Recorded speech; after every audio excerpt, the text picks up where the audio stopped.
Let's all get high, or at least admit we are all already in some kind of drug-induced altered state. It is time to embrace, soberly and constructively, this fact of life. Nearly everyone's on some kind of drug: coffee, alcohol, cannabis, prescriptions, tobacco, psychedelics.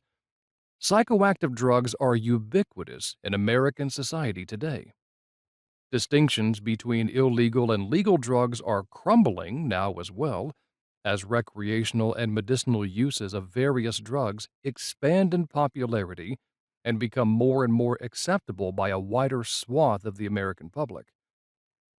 Drugs are not only deeply ingrained in the fabric of everyday life these days, they also have a bright future ahead.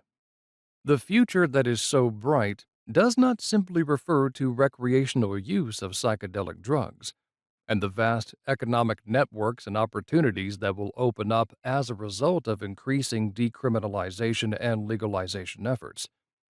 It is also not only referring to the therapeutic possibilities of psychedelically induced mystical experiences that have become so inspiring to medical researchers and psychologists over the last few decades as a result of their scientifically verified, empirically based studies.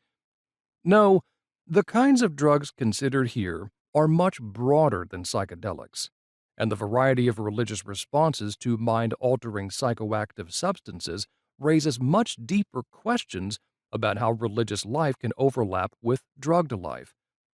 Of course, the future is now, and pervasive, intimate connections between religion and drugs of all sorts are both a feature of the present and of the past. So, in light of the wider scope of human history and the variety of human cultures across the globe, the argument should not be at all surprising. Drugs and religious life often go hand in hand, and may be a perfectly natural coupling in both the distant past and the hyper-present. Does this sound outrageous, misinformed, blasphemous? Drugs and religion are completely separate, you may be thinking, and have nothing to do with each other. And further, religion is the answer to the mortal addictions and moral abdications that come with drug use. Suggesting that drugs have anything at all to do with God is clearly an attempt to be sensationalistic and overly provocative just to sell some books and get your name in the media, some may be thinking as they start this book. But the reality of these intersections is indisputable. It's time to talk about drugs differently.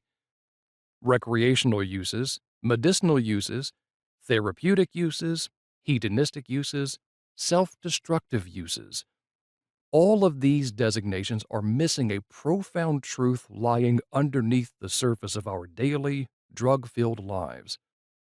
The drive to consume drugs that alter consciousness, so deep-rooted and widespread across the globe and through time, has religious reverberations in human societies.